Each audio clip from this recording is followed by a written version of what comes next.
Hi friends, இன்றைக்கி நம்ம போராட்டம் 7 நாளாக தொடர்ந்துட்டுருக்கு. அதுக்கான முதல் வெற்றி அவசர சட்டமும் வந்திருக்கு. இந்த அவசர சட்டம் நிரந்தர சட்டம் ஆகிறதுக்கு ரொம்ப நாள் இல்லை. கூடிய சீக்கிரத்தில் அதுலேயும் நம்ம வெற்றி பெறுவோம். அப்படி வெற்றி பெற்று ஜல்லிக்கட்டு நடக்கும்போது அந்த ஜல்லிக்கட்டை நம்ம விவசாயிகளுக்காக தான் செய்கிறோம். அவர்களோட வாழ்க்கைக்கு இதன் மூலமாக என்ன பயன் பண்ணும், அதை நம்ம செய்யணும்னா அதுக்கு ஒரு ஐடியா இருக்குது.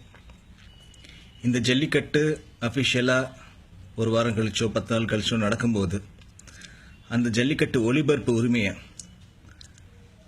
நாம் ஒரு டிவிக்கோ ஒரு சேனலுக்கு ஒரு ஏலத்தின் மூலமாக விட்டோம்னா கண்டிப்பாக கோடிக்கணக்கான பணங்கள் அது நமக்கு கிடைக்கும். ஏன்னா இன்றைக்கி இருக்கிற ட்ரெண்டுக்கு கண்டிப்பாக ஜல்லிக்கட்டு ஒளிபரப்புக்காக பல சேனல்கள் போட்டி போடுவாங்க. அந்த போட்டியின் மூலமாக வர கோடிக்கணக்கான பணங்களை நம்ம இறந்த விவசாயிகளுக்காக கொடுக்கலாம், விவசாய நன்மைகளுக்காக செய்யலாம். அந்த பல திட்டங்களுக்கு நாமளே யூஸ் பண்ணலாம். கவர்மெண்ட் எதிர்பார்க்க வேண்டிய அவசியம் இல்லை. இனிமேல் நமக்கு தேவையான விஷயங்களை நாமளே செய்ய முடியும். அதை நம்ம இளைஞர்கள் காட்டிட்டோம், இனிமேலும் காட்டுவோம். இந்த ஐடியா உங்களுக்கு சரின்னு பட்டதுன்னா இதை ஷேர் பண்ணுங்கள். முடிஞ்ச அளவுக்கு எல்லாருக்கிட்டையும் இது போய் சேரட்டும்.